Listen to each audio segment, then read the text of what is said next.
The first thing I remember is the smell. Not the metallic tang of blood or the acrid smoke of a car wreck, but the sterile lemon-scented cleanliness of a hospital. It was a smell that was supposed to be reassuring, a promise of healing and order. But for me, it felt like being embalmed while still alive. My body was a leaden weight, each limb a separate, distant country I could no longer govern. A dull, throbbing ache radiated from my temple, a relentless drumbeat against the inside of my skull. When I finally managed to peel my eyelids open, the world was a blurry watercolor of white walls and pale blue curtains. A man stood by the window, his silhouette dark against the afternoon light.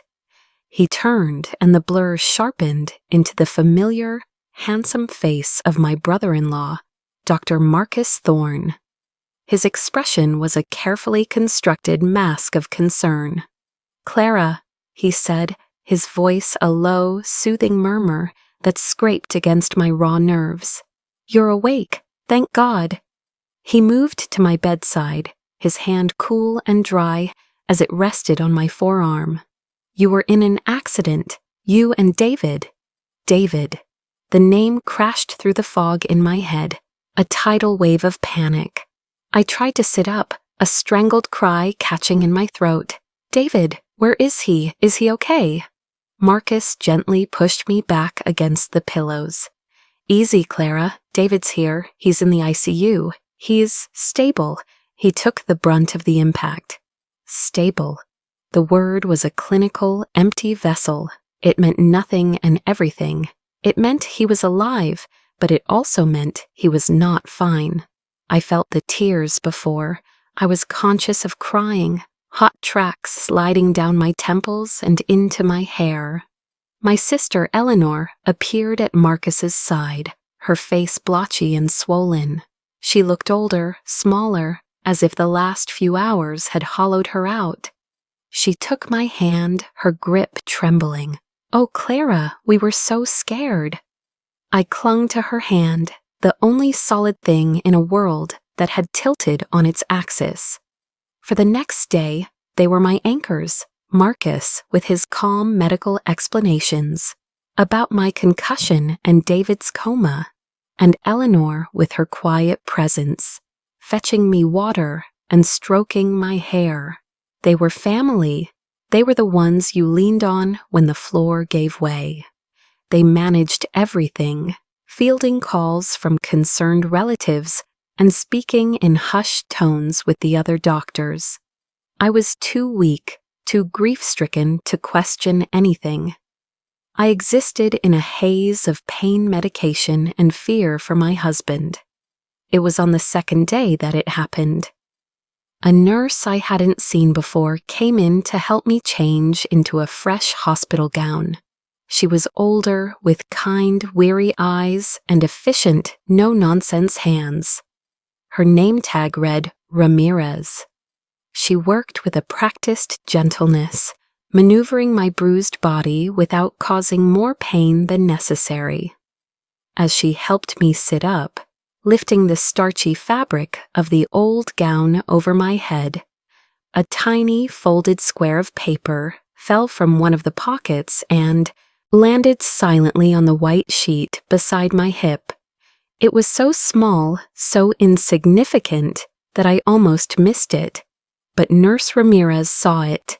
Her eyes darted from the paper to my face, then quickly toward the door, a flicker of something, fear, warning, in their depths.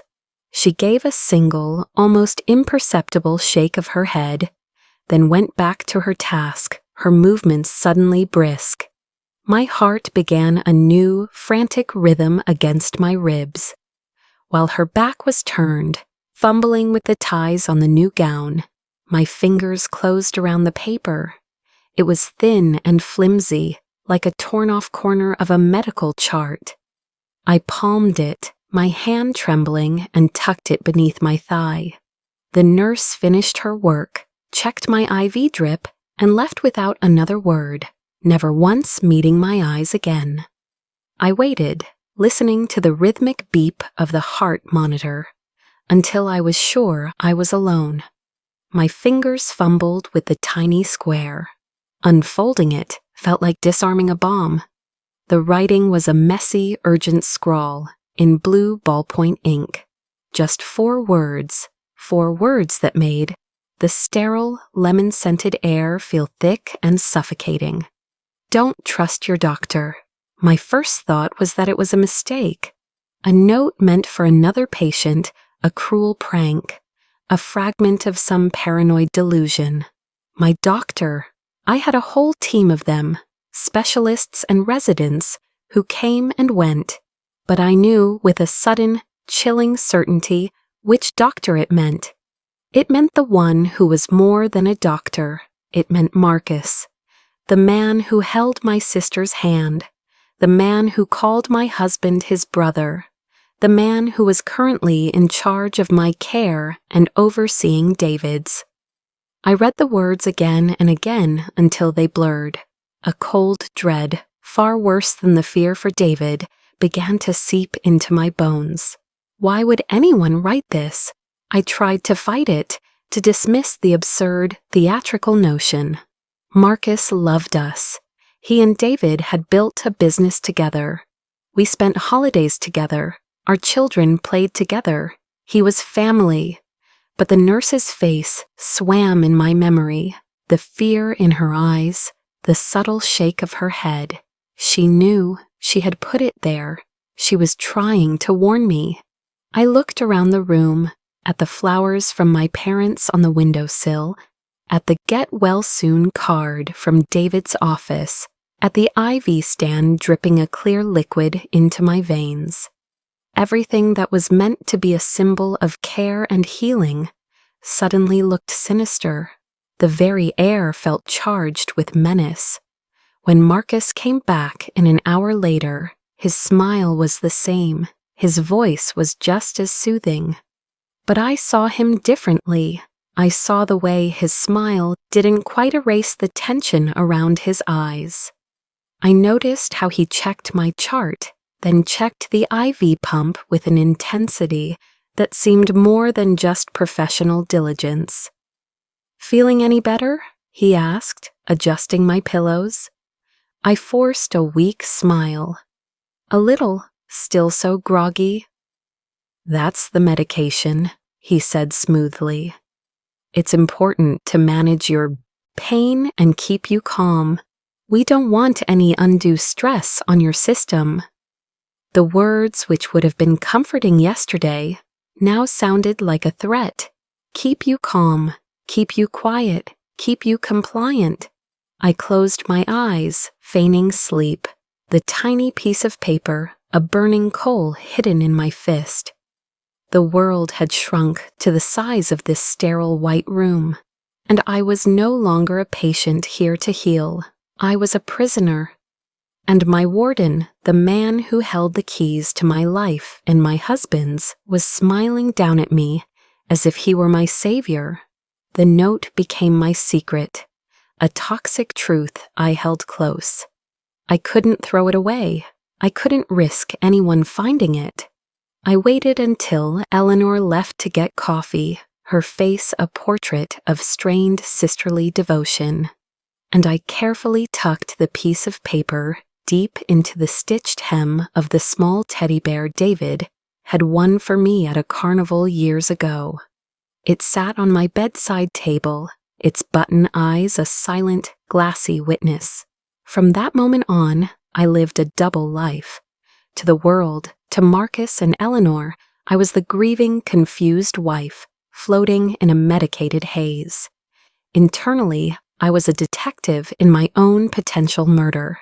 I started to listen, really listen, not just to what was being said, but to the spaces between the words, the hesitations, the conversations that stopped abruptly when I stirred.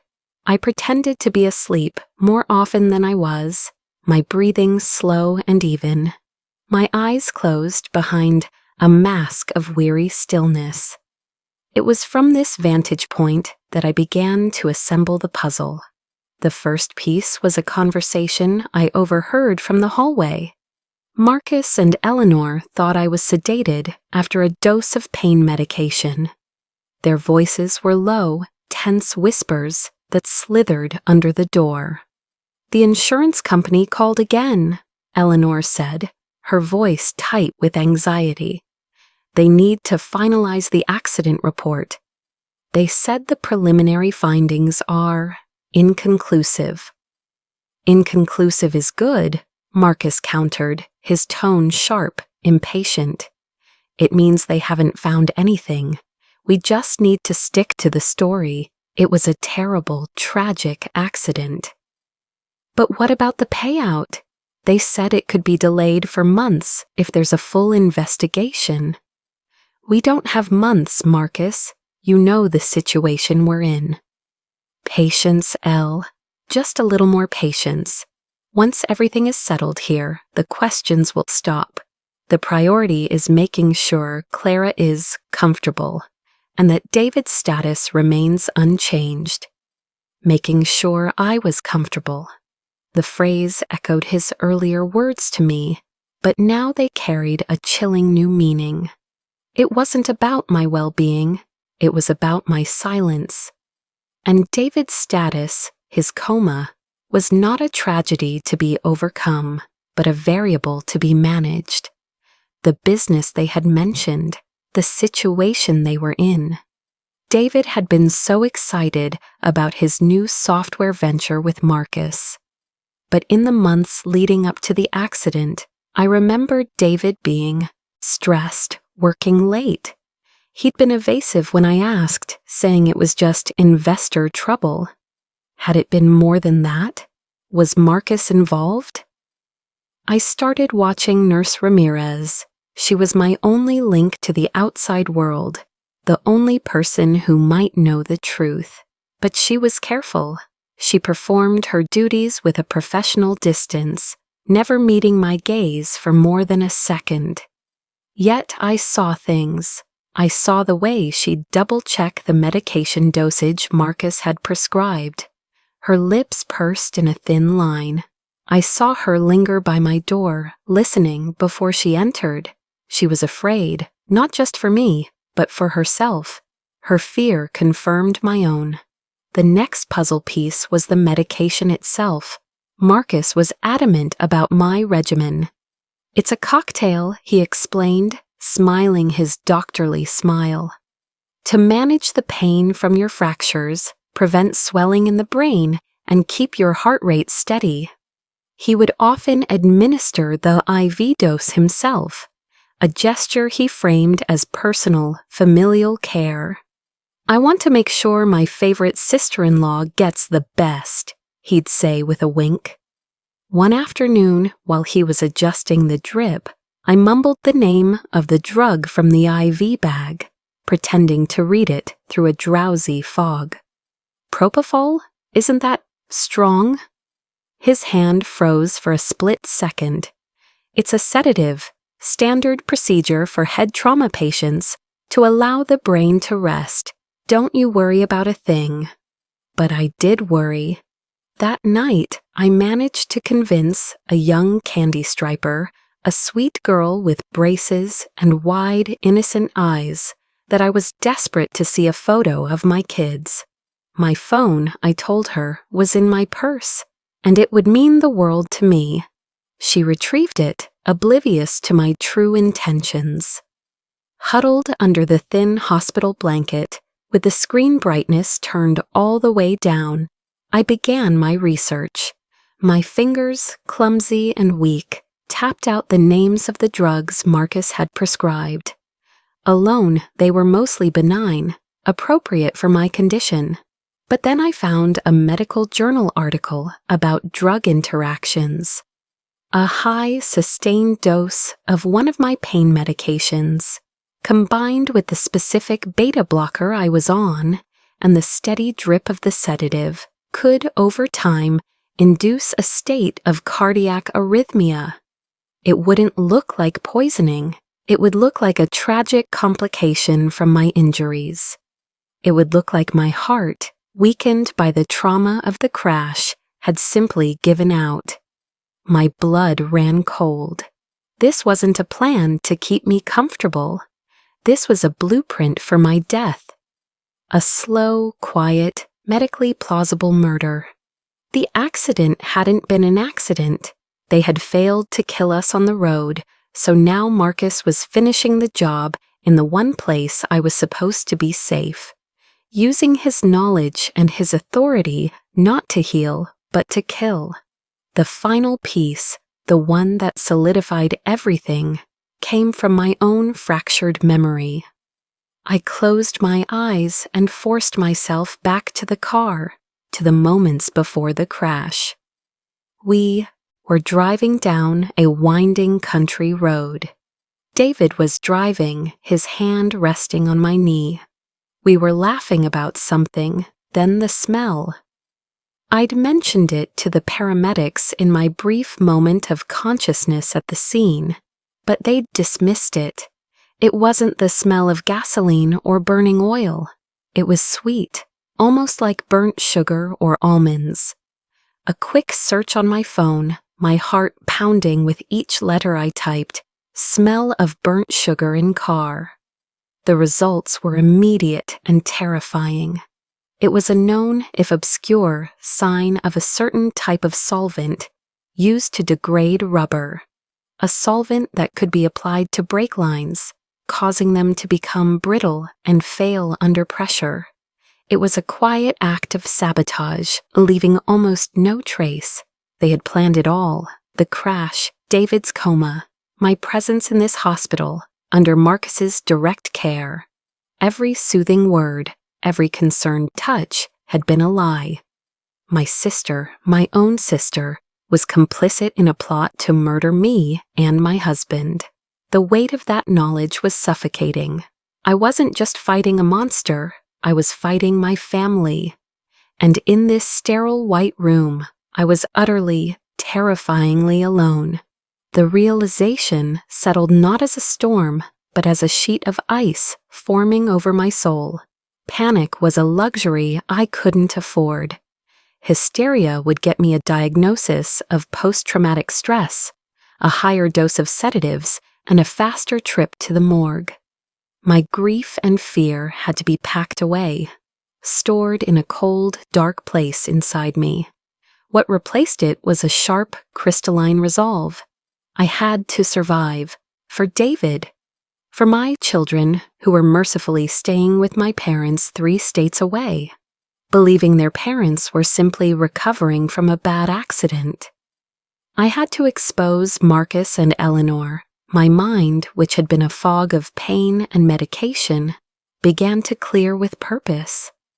I started by fighting back in the only way I could, subtly, silently. The pills Marcus left for me to take with my meals became my first battleground. He'd watch me, a paternalistic smile on his face, as I'd put the small paper cup to my lips. I learned to hold the pills under my tongue, the bitter chalkiness dissolving slightly as I pretended to swallow a mouthful of water. Then I'd wait until the coast was clear and spit the pasty residue into a tissue, hiding the evidence in the bottom of the wastebasket.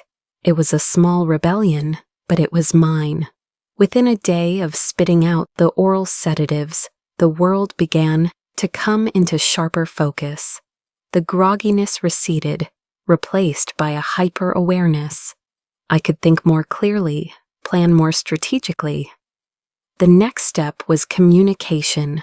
I needed to get a message to Nurse Ramirez. I knew she was my only potential ally within these walls, but approaching her was risky. If Marcus saw us, if he even suspected, she could lose her job, or worse. I had to create an opportunity.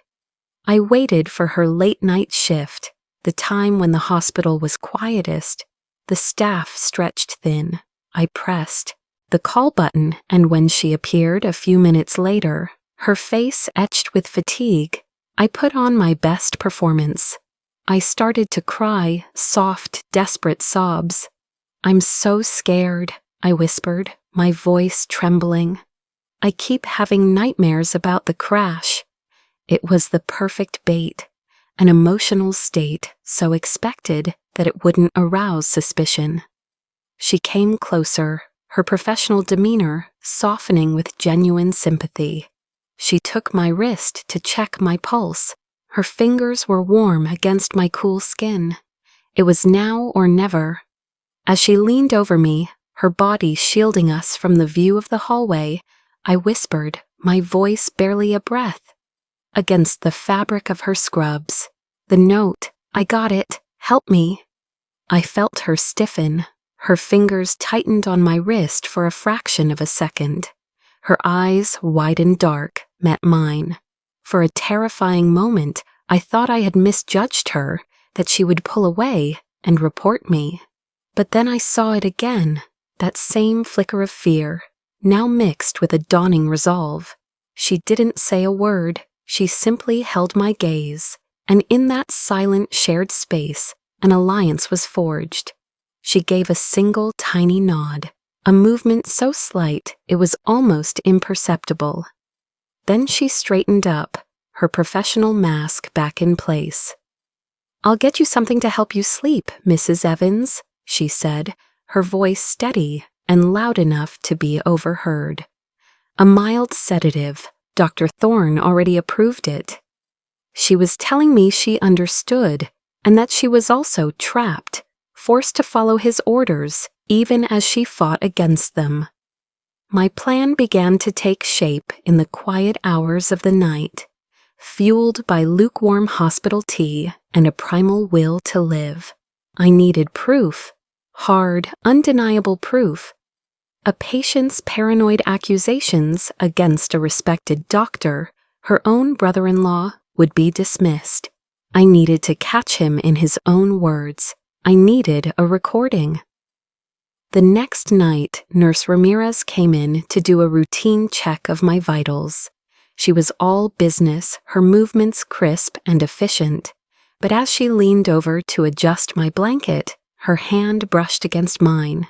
I felt a small, hard object being pressed into my palm. I closed my fingers around it instinctively. It was smooth and cool, the size of a domino. A tiny digital voice recorder. "The battery lasts 12 hours, she whispered, her back to the door, her voice lost in the rustle of the sheets. "Keep it hidden. Turn it on by pressing the side button once. A tiny blue light will flash. Make sure it's covered." She left as quickly as she came, leaving me with the single most dangerous and hopeful object I had ever held. Now I had a weapon. The question was how to wield it. I couldn't just ask Marcus about his plan to murder me. I had to be clever. I had to play on his arrogance, his belief that I was a weak, grieving, half-conscious victim. I had to make him confess without him even realizing he was doing it. My strategy would be to use his motive against him, money. The toy insurance payout Eleanor was so worried about. I would pretend to be a distraught wife, overwhelmed by the sudden financial implications of our tragedy. I would feign confusion and gratitude, luring him into a conversation he would believe he was controlling. The next morning, when he came on his rounds, I was ready. I'd hidden the recorder in the plush body of the teddy bear, making a tiny incision in the seam at its back and tucking the device deep into the stuffing. I made sure the microphone was positioned near a small, almost invisible gap in the stitching. I waited until he had finished his perfunctory medical checks. "Marcus," I began, my voice thick with manufactured emotion. "I was thinking about things last night, David." I let my voice trail off, ending with a shaky sob. He immediately sat on the edge of my bed, his face a perfect mask of sympathy. "What is it, Clara? You can tell me." "It's just that life insurance policy," I said, dabbing at my dry eyes with a tissue. The one David took out a few months ago. It was so big. I remember telling him it was morbid, that we didn't need it. And now, I looked up at him, my eyes wide and pleading. It feels like he knew something was going to happen. It's a blessing, I know. That money will be a lifesaver. But it's so awful. I had laid the bait. I watched his eyes, and for a fleeting moment, I saw a flicker of something other than sympathy. A glint of avarice, of triumph. He thought my grief was making me see the silver lining, his silver lining. He thought I was on his side without even knowing it. He was about to walk right into my trap. The digital recorder, nestled deep within the teddy bear's fluff, was my silent, hidden accomplice.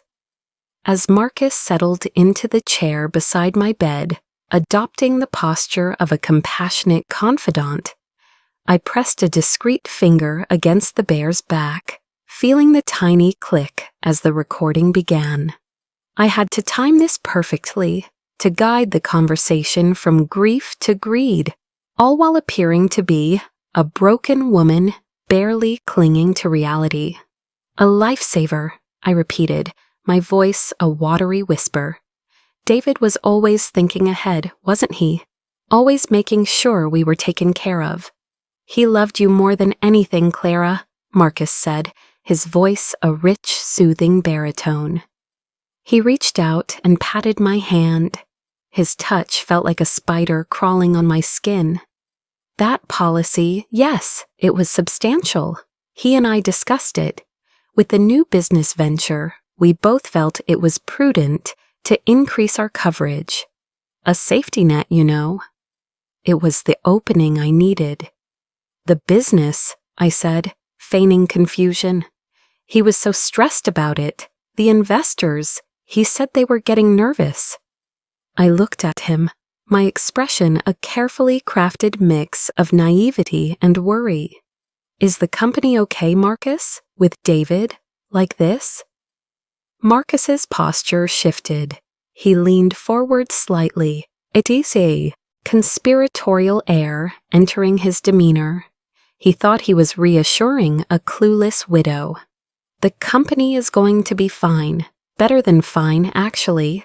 David had a conservative approach. He was hesitant to take the risks necessary to really make it succeed. But now, he paused as if choosing his words carefully. Now we have an opportunity to restructure, to make the bold moves he was afraid of. This insurance money, it isn't just for you, Clara. It's the capital injection the company has been desperate for. It will save everything. It's what David would have wanted. His words were a masterclass in manipulation, twisting his murderous greed into a noble fulfillment of my husband's legacy. The arrogance was breathtaking. He truly believed he was smarter than everyone else, that his motives were so pure they were beyond reproach. I had to push him further. I let a tear slip down my cheek. But it feels so wrong, taking that money, using it for the business. It feels like we're profiting from this tragedy. No, don't think of it like that, he said quickly, his voice hardening almost imperceptibly. Think of it as a necessary sacrifice. Sometimes, for the greater good, difficult things have to happen. David understood that. On some level, he knew the business was more important than any one person. He was just too sentimental to act on it. The mask was slipping. The compassionate doctor was being replaced by the ruthless businessman. The phrase, necessary sacrifice, hung in the air between us, thick and poisonous. He was no longer talking about business. He was justifying murder. My heart was hammering against my ribs, a frantic bird trapped in a cage. I had to keep my breathing even, my expression mournful. Just then, the door opened and Eleanor walked in, carrying 2 cups of coffee. She stopped when she saw the intensity of our conversation. "Am I interrupting?" "No, come in," Marcus said, turning to her with a smile that didn't reach his eyes. "Clara and I were just talking about the future, about securing things." Eleanor came to the other side of the bed, her face a familiar mask of worried sympathy. "Oh, honey, you shouldn't be worrying about that now. You need to rest." "It's okay," I whispered. "Marcus is just explaining how David was looking out for us." Eleanor glanced at Marcus, a silent question passing between them. He gave a slight nod. "She understands," he said. "She knows the money is a blessing." Eleanor's relief was palpable. She reached out and squeezed my arm. "It is, Clara, a true blessing. It means we don't have to lose the house. It means the kids' college funds are safe. It means everything Marcus has worked for isn't going to collapse. David, he saved us. He saved all of us." They were tag-teaming me, their dual narratives of false grief and financial salvation designed to soothe any suspicions, to frame this monstrous act as a noble one. They spoke as if David were already gone, his life already cashed in to pay their debts. The conversation continued for another 10 minutes, a horrifying duet of greed and self-delusion. They spoke of plans to buy out the other investors, of expanding the company, of the life they would be able to live once the unfortunate business of the hospital was concluded. They talked about my future too. They would take care of me, they assured me. I would never have to worry about anything again. I would be comfortable. There was that word again, comfortable. It was their euphemism for dead.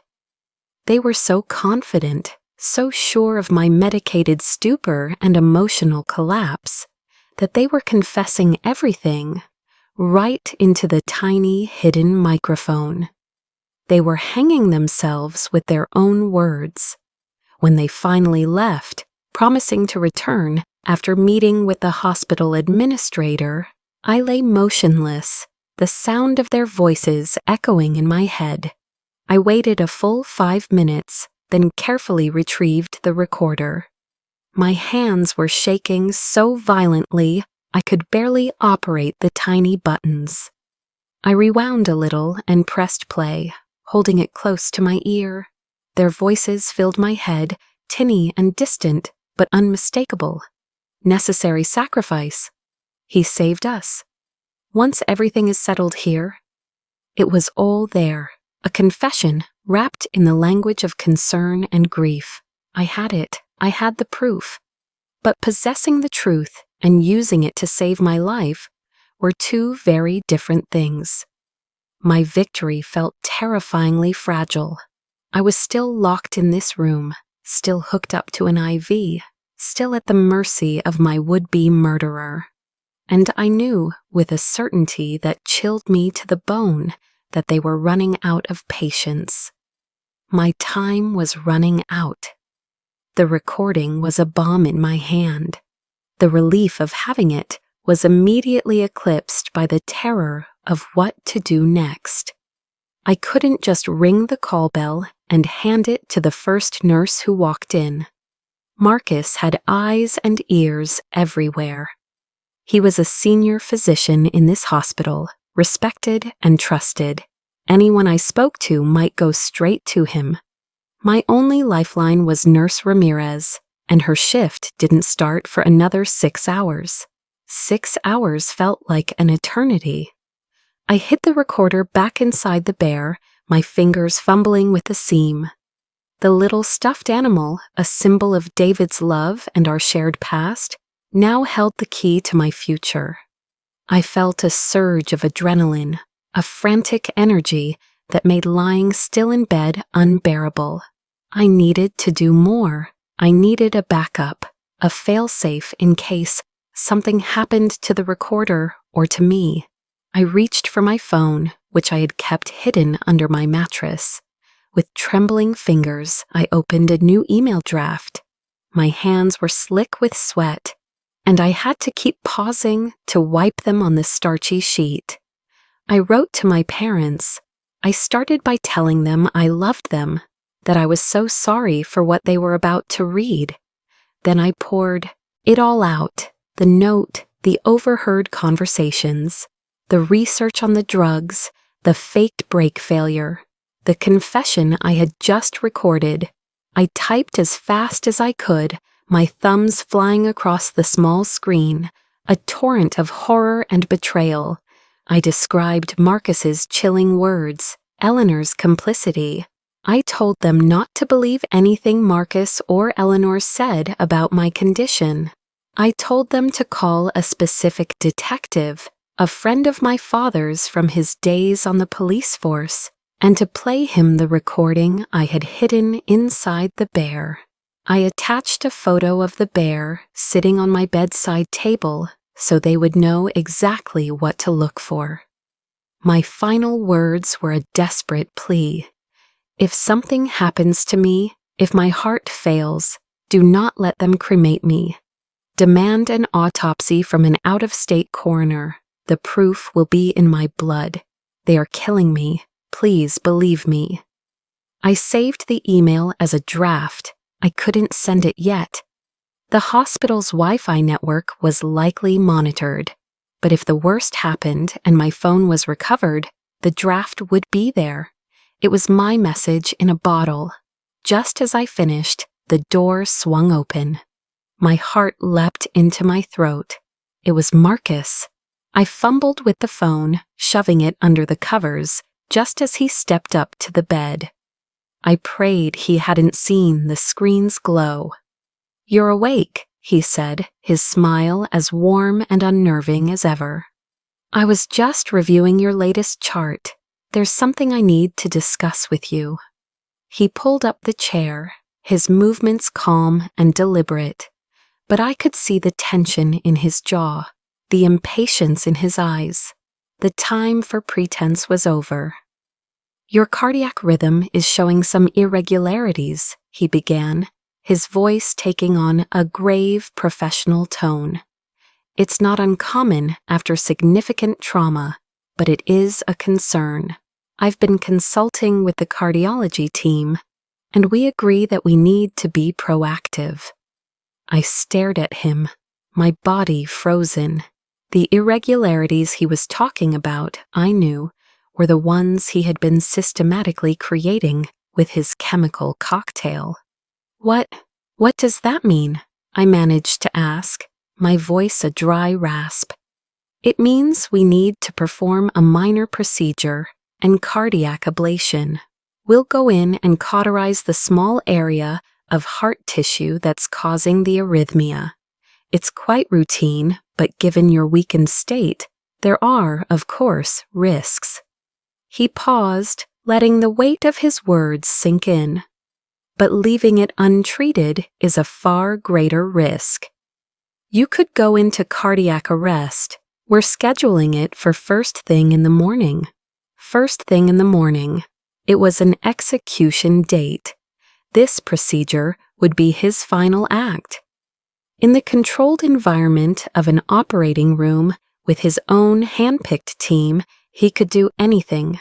A slip of the catheter, an overdose of anesthesia, a manufactured complication. He would kill me, and my death would be signed, sealed, and certified by a panel of his unwitting colleagues. My murder would be officially documented as a medical tragedy. "So early," I whispered, playing for time, trying to keep the terror out of my voice. I'm scared." "Of course you are," he said, his voice dripping with false empathy. "But it's for the best. I'll be there with you every step of the way. You're in the best possible hands." He stood up, giving my shoulder a final reassuring squeeze that felt like a brand. "Now get some rest. You need to be strong for tomorrow." He walked out, leaving me in the echoing silence. The clock on the wall read 4 p.m. Nurse Ramirez started her shift at 10 p.m. That gave me 6 hours to stay alive, 6 hours to get the recording into the right hands. The plan I had been formulating now had a terrifyingly solid deadline. I knew I couldn't wait for Ramirez. I had to assume she might be delayed, or that Marcus might move up his timeline. I had to act now. I focused on the teddy bear. It was my only hope. I recorded a new message on the device, my voice a frantic, breathless whisper. My name is Clara Evans. My brother-in-law, Dr. Marcus Thorne, is trying to murder me. He and my sister, Eleanor Thorne, orchestrated the car crash that put me and my husband, David Evans, in this hospital. He is poisoning me with my medication. He has scheduled a procedure for tomorrow morning to kill me. The proof is on this recorder, a full confession. Please get this to the police. My life depends on it. I tucked the recorder back inside, my hands shaking. Now how to get the bear out of this room? I pressed the call button. A young, cheerful-looking nurse I didn't recognize answered. Yes, Mrs. Evans. Could you do me a favor? I asked, my voice weak and pathetic. My children, they're staying with my parents. I miss them so much. Could you possibly mail this bear to them? It would mean the world to me, to let them know I'm thinking of them. I held up the bear. The nurse's face softened. Oh, of course, that's so sweet. I can have it sent out with the hospital mail first thing in the morning. No, I said, a little too quickly. I softened my tone. Please, I need them to get it as soon as possible. Could you maybe drop it at a post office on your way home tonight? I have cash for the postage in my purse. It was a long shot, a desperate gamble on the kindness of a stranger. She hesitated, a flicker of doubt in her eyes. It was against hospital policy, but then she looked at my face, at the tear I had managed to squeeze from my eye, and she relented. Okay, she said softly. I get off in an hour. I can do it for you. She took the bear. I watched it leave the room in her arms. My entire life, my entire future, dependent on a promise from a stranger and the efficiency of the postal service. It was a terrifying, hopeless feeling. I had sent my only piece of evidence away, into the unknown, and now I was truly alone, with nothing but the ticking clock and the approaching dawn. The hours after the nurse left with the teddy bear were the longest of my life. The room, once a prison, now felt like a tomb. I had played my hand, a desperate, last-ditch gamble, and now there was nothing left to do but wait. Every footstep in the hallway, every rattle of a cart, sent a jolt of pure terror through me. I was certain Marcus would return, that he would notice the bear was gone and realize what I had done. My flimsy story about mailing it to my children would collapse under the slightest scrutiny. I lay in the dark, my eyes wide open, tracing the patterns of light the blinds cast on the ceiling. I thought about David, lying just a few floors below me, unaware of the danger we were both in. The thought of him gave me a sliver of strength. I was not just fighting for myself. I was his voice, his protector. I had to see this through. Around 10:30 p.m., the door opened softly. My body went rigid, but it wasn't Marcus. It was Nurse Ramirez. She moved through the dim room with her usual quiet efficiency, checking my IV and vitals. She didn't speak until she was standing right beside my bed, her back to the door. "Where's the recorder?" she whispered, her voice barely audible. My blood ran cold. My gamble had failed. She needed the recorder, and I had sent it away. "It's gone," I breathed, despair washing over me. I had to. I gave it to another nurse, to mail. Her eyes widened in alarm. To mail? To who? Clara, that could take days. He's scheduled your procedure for 7 a.m. I know, I choked out, the tears finally coming, hot and silent. I panicked. He was here. He told me about the procedure. I thought it was my only chance. She closed her eyes for a moment, her face a mask of frustration and fear. She was in this with me, I realized. She had risked everything to help me, and I had just made a potentially fatal mistake. Okay, she said, her voice firm, pulling me back from the edge. Okay, we can't change that now. We need another plan. But what other plan could there be? The proof was gone. It was my word against a senior doctor. The phone, she whispered urgently. Do you still have your phone? I nodded, pulling it from under the mattress. I wrote an email, I told her, to my parents. It explains everything. It's in my drafts. Send it, she said. Send it right now. But the Wi-Fi. Don't use the hospital Wi-Fi. I'll create a hotspot with my own phone. It will be untraceable. What's the password to your phone? I gave it to her. Her fingers flew across the screen, her movements deft and sure. She enabled her personal hotspot, connected my phone, and opened my email app.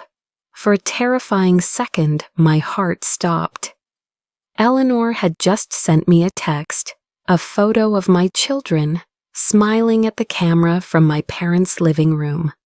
The caption read, "They miss their mommy. We all do.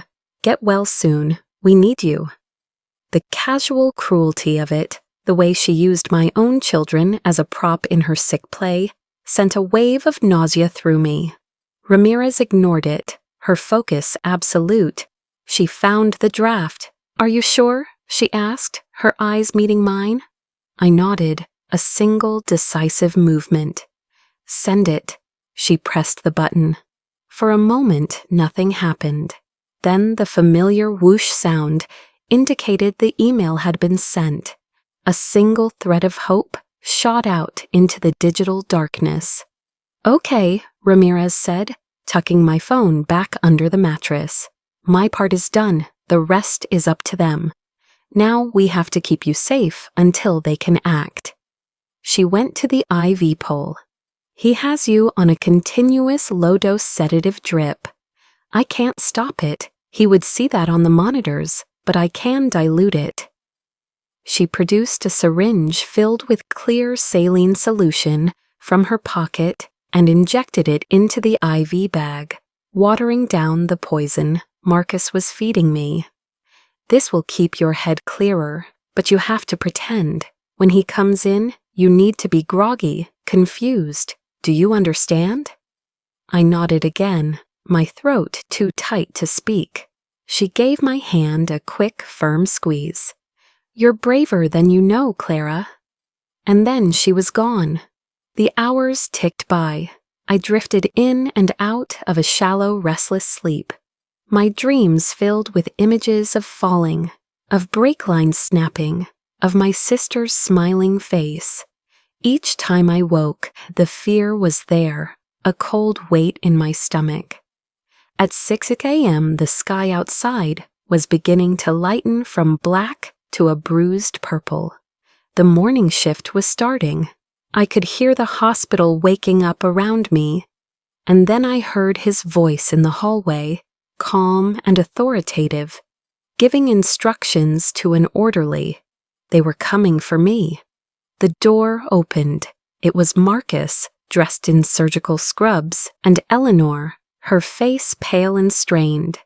Behind them was a young orderly with a gurney. "Good morning, sleepyhead," Marcus said, his voice offensively cheerful. "Time to get you fixed up."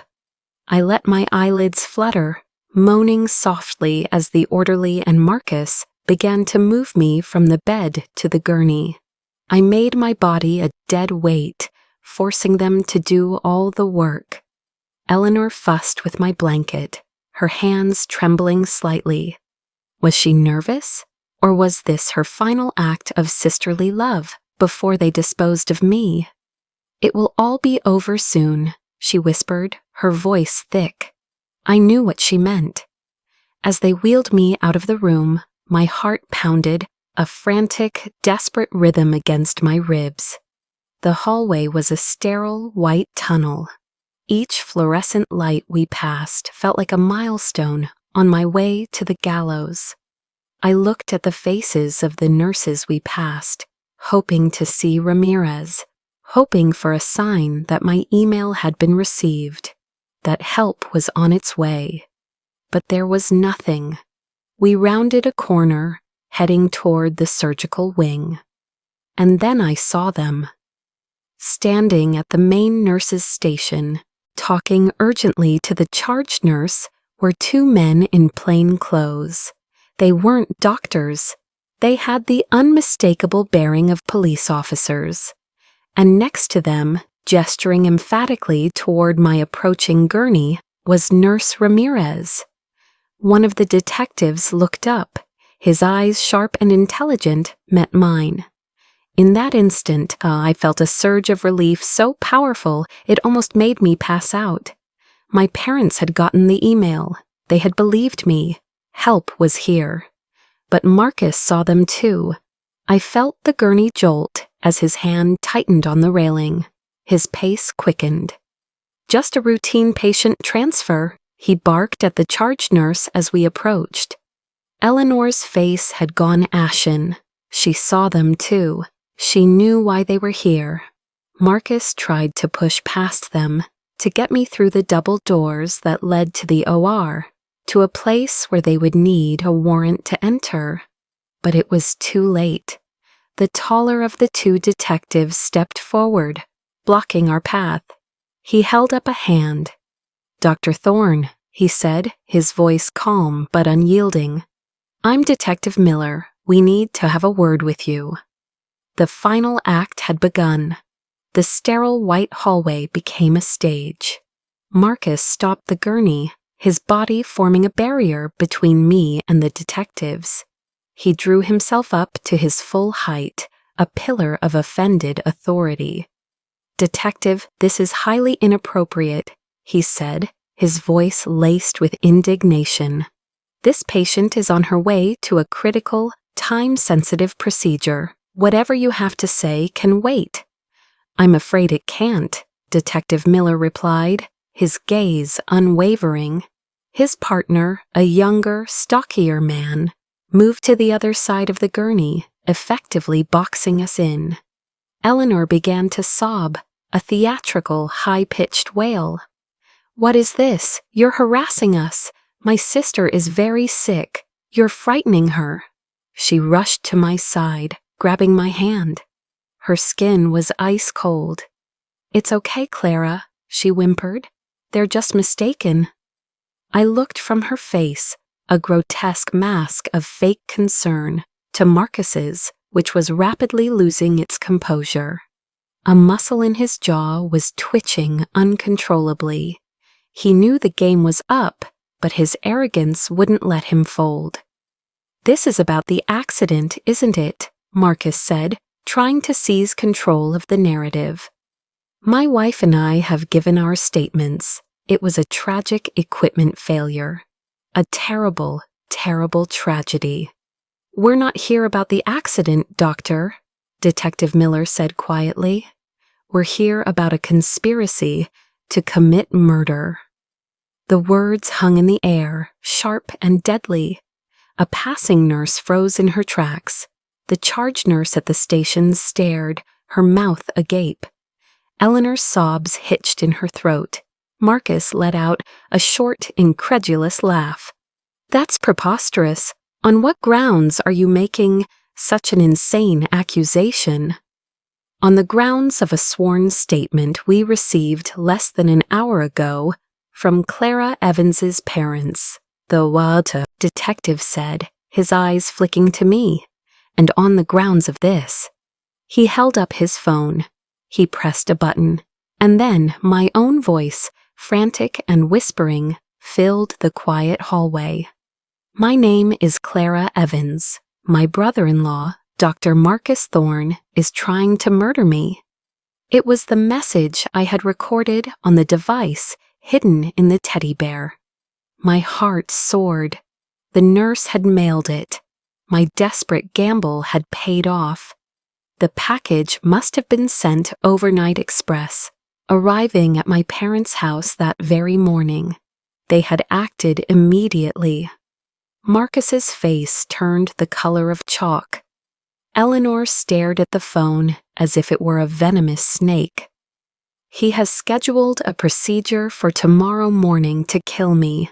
The proof is on this recorder, a full confession. The detective stopped my recorded plea and then, without missing a beat, played the next track. It was the conversation from my room. Marcus's voice, oozing false sympathy, filled the air. Think of it as a necessary sacrifice. Then Eleanor's voice, clear as a bell. David, he saved us. He saved all of us. The transformation was instantaneous and horrifying. The masks didn't just slip, they shattered. Eleanor let out a strangled cry and stumbled backward, her hand flying to her mouth. All the color drained from her face, replaced by a waxy, guilty pallor. Marcus's facade of professional dignity dissolved into pure animalistic rage.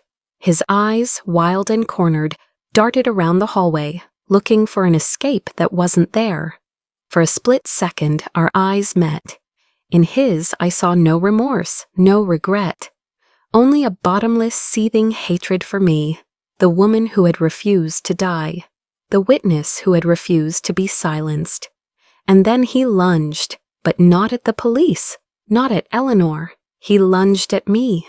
His hands shot out, reaching for the IV line connected to my arm, his intention clear: to rip it out, to flood my system with air, to finish the job right here, right now. It was a final, desperate act of violence, but he never reached me. The younger detective moved with lightning speed, tackling Marcus from the side. They crashed into a supply cart, sending metal bedpans and boxes of sterile gloves clattering across the linoleum floor. The orderly who had been pushing my gurney yelped and jumped back. Eleanor screamed, a raw, piercing sound of pure terror. Detective Miller was at my side instantly, shielding me with his body. "Get her back to her room, now," he yelled at Nurse Ramirez, who was already pushing the gurney away from the chaos. As she wheeled me away, I looked back over my shoulder. I saw the detective cuffing Marcus, who was struggling and shouting, his face contorted in a mask of fury. "She's lying! She's delusional! It's the trauma!" he screamed, his words echoing down the hall. And I saw my sister, Eleanor, crumpled on the floor, weeping hysterically, not for me, not for David, but for herself. Her world, built on a foundation of lies and greed, had just crumbled into dust. Back in the safety of my room, with 2 uniformed officers now posted outside my door, the adrenaline began to fade, replaced by a profound, bone-deep exhaustion. Nurse Ramirez checked my vitals, her hands gentle and sure. "It's over, Clara," she said softly, her weary eyes filled with tears of relief. "It's finally over. The procedure was canceled. The poisonous IV drip was removed and taken as evidence. A new doctor, a kind-faced woman with no connection to Marcus, was assigned to my case. She immediately changed all my medications, assuring me that my heart irregularities were minor and would likely resolve now that the aggravating factors had been removed. Later that day, Detective Miller came to take my formal statement. He told me the full story. My parents had received the overnight package with the bear that morning. After listening to the horrifying recordings, they had called my father's old friend, who had immediately dispatched Miller's team to the hospital. The email I had sent had arrived minutes later, corroborating everything. They had arrived with less than 30 minutes to spare. He also told me that during his interrogation, faced with the undeniable evidence of the recording, Eleanor had confessed to everything. The massive debts from a series of failed investments Marcus had hidden from everyone. The doctored business reports he'd used to try and secure loans. The decision that David's life insurance policy was their only way out. She detailed how Marcus, a man who had sworn an oath to do no harm, had meticulously researched how to sabotage the brake lines of our car, and how he had crafted the backup plan to murder me in the hospital if I survived the crash. My sister had sold my life for a house and a comfortable retirement. The weight of that betrayal was heavier than any physical injury. It was a wound that would never fully heal. The truth was out, but the victory felt hollow, steeped in a sorrow so profound it left no room for triumph. The aftermath was a blur of legal proceedings and slow, painful healing. Marcus and Eleanor were denied bail, their recorded confession making them an obvious flight risk and a danger to the community. The story became a local media sensation. Dr. Devil, one headline screamed, "Pillar of community accused of attempting to murder family for insurance money." The hospital was thrown into chaos, launching its own internal investigation. For me, the days that followed were quiet. The uniformed officers remained outside my door until Marcus and Eleanor were formally charged. I was moved to a different wing of the hospital, a room with a view of a small garden instead of a parking lot.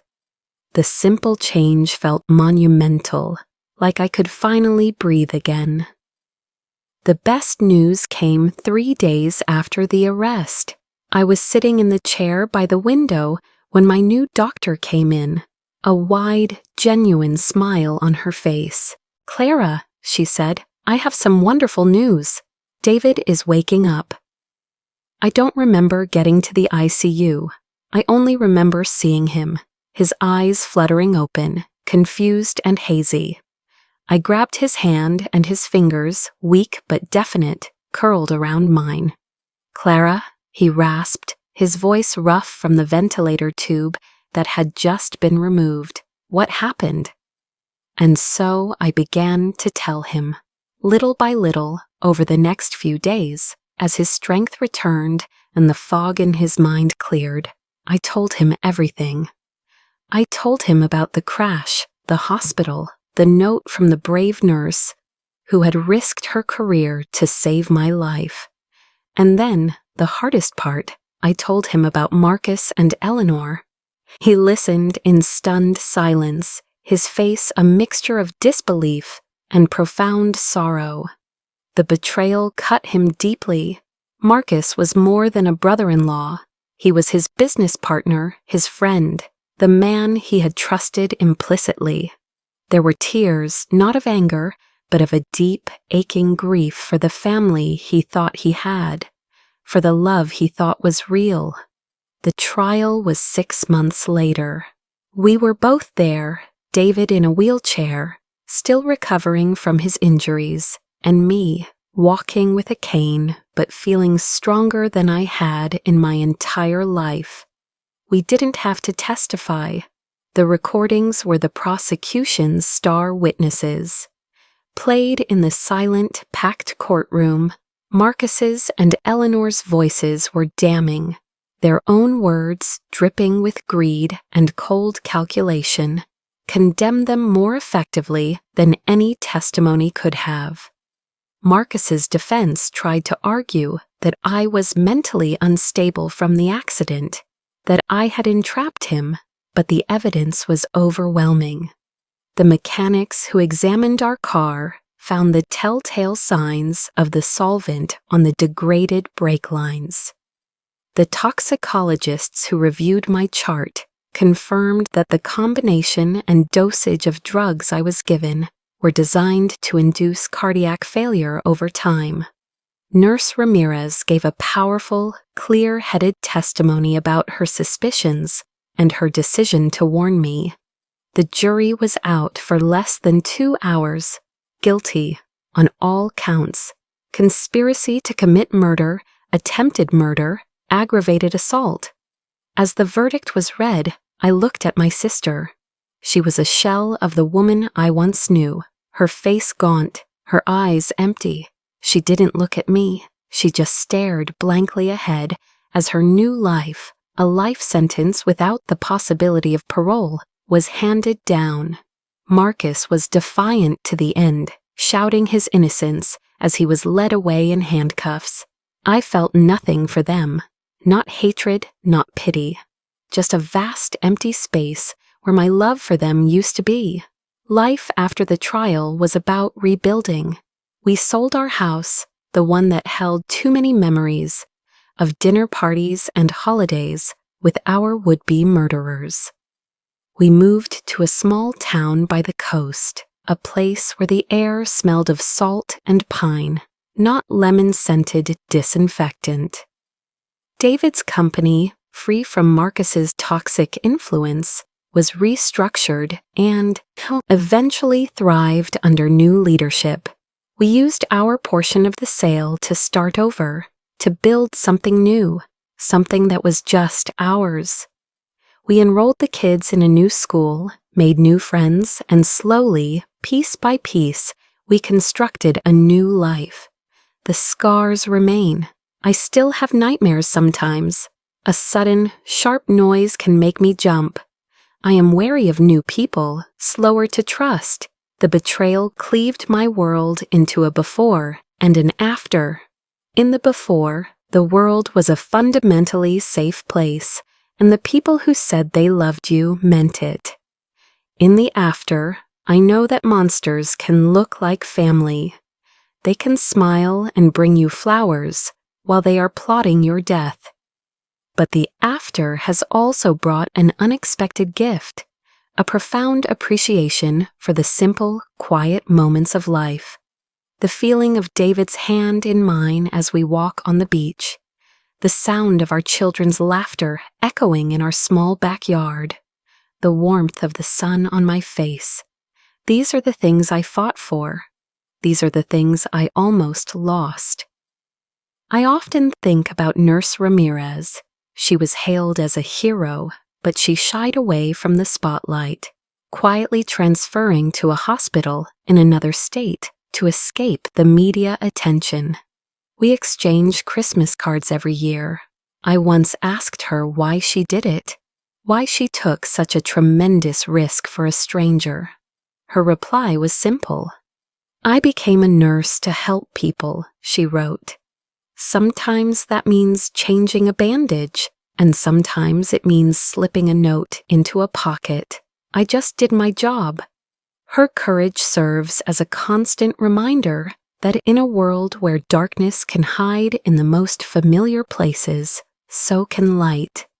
It can be found in the quiet integrity of a stranger, in the unwavering love of family, and in the fierce, unyielding strength you never know you have, until you are forced to find it. The world is indeed a scarier place than I once believed, but I am no longer scared. I survived, we survived, and in that survival, we found a peace that is quieter, deeper, and more resilient than any we had known before. We learned that the truest safety net isn't a life insurance policy or a successful business. It's the stubborn, beautiful, and unbreakable will to live, and the love that fuels it.